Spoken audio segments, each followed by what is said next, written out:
नीतीश कुमार ने एनडीए के साथ आने का फैसला क्यों किया? सिंपल सवाल पूछिए, बताइए। वो मैं बताया ना, इसलिए किया कि उनकी पार्टी के जो 4-5 जो नेता हैं जो उनके आगे पीछे चलते हैं, चंगू मंगू, उन्होंने कान में उनको भरा कि भैया कि अगर आप इसके एनडीए के साथ नहीं चलते हैं तो हमारी हार तय है।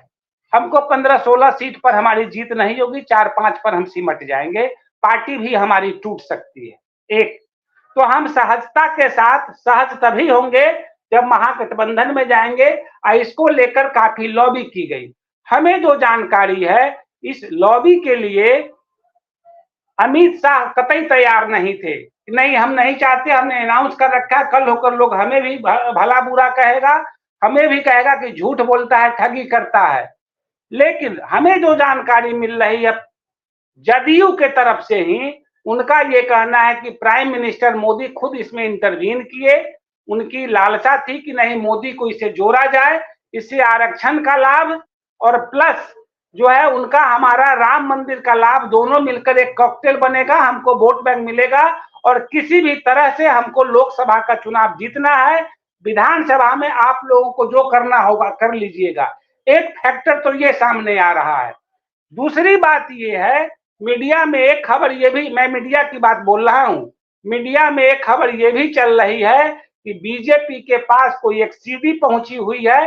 ये सीडी बहुत पहले की है, उस सीडी को कभी यूज नहीं किया गया।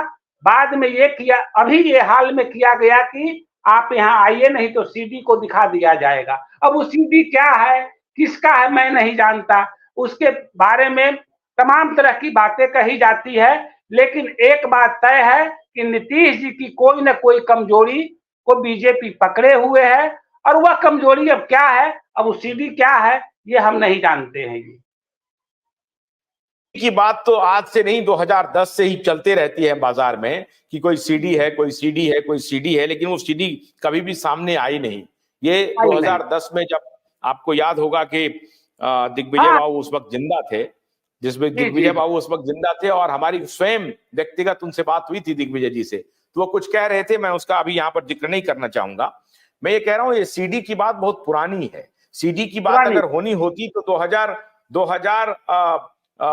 जब ये छोड़ के गए थे 22 में इनके साथ, 20 में जब 2020 में 22 में जब ये गए थे 1.5 साल पहले आरजेडी के साथ, तो शायद उसी वक्त सीडी की कोई बात हो जाती। तो सीडी बात इमटेरियल है। मेरा ये मानना है कि आपने जो कहा कि नीतीश कुमार को नरेंद्र मोदी ने के इंटरवेंशन से जेडीयू में आए और उन्होंने पहल की, नीतीश कुमार और उनकी पार्टियों ने, उनके सलाहकारों ने। लेकिन क्या अब ये जो पॉलिटिकल वॉर है, ये war between Narendra Modi, Amit Shah and Nitish Kumar है।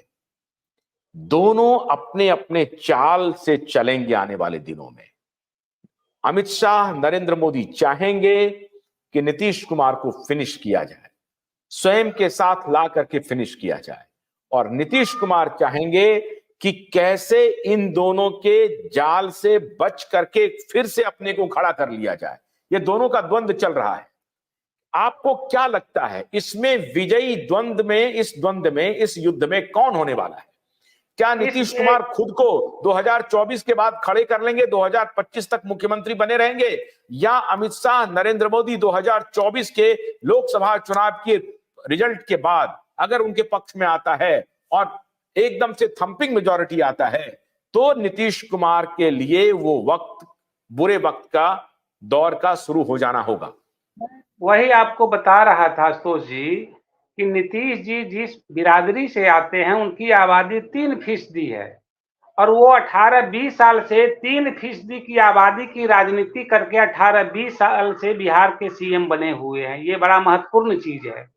और दूसरी तरफ देखिए लालू परिवार को, लालू परिवार के पास करीब 28-32% वोट बैंक इंटैक्ट है। ये तो पूरा देश जानता है ना, फिर भी वो सड़क पर घूम रहा है। कुछ वजह होगा, कुछ न कुछ कारण होगा। अब रही आपका जो सवाल है कि नीतीश फिनिश होंगे कि बीजेपी फिनिश होगा, इस फाइट में कौन अपनी प्रतिष्ठा बचाएगा, कौन अपनी जान बचाएगा। हमें शुरू लगता है हुई कि है। बिहार, देखिए, अभी जो कि अभी उसने कहा, तेजस्वी ने कहा कि खेल तो अभी शुरू हुआ है।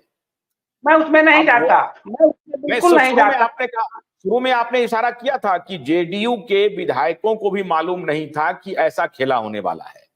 क्या मैं आगे, ये जो नहीं मालूम होना है उसके तरफ तेजस्वी का इशारा है? इसका मतलब क्या यह है कि जेडीयू के बहुत सारे विधायक एनडीए में भी नहीं आना चाहते थे, बहुत सारे विधायक आना चाहते थे, बहुत सारे ये सांसद तो लगभग आना चाहते थे, लेकिन बहुत मैंने सारे ऑन विधायक नहीं आना चाहते थे।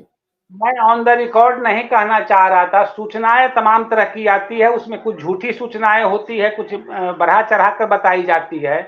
ये भी कहा जा रहा है आरजेडी के तरफ से, और बड़ी माने बड़े लोग बोल रहे हैं इस तरह से, कि उसके 12 से 13 विधायक जो हैं कंटिन्यू इनके साथ बैठकी कर रहे हैं, कंटिन्यू। अब वो एक अलग विषय है, बैठना, पॉलिटिकल मजलिस लगाना जेडीयू एक के अलग विषय, विधायक, जेडीयू के विधायक।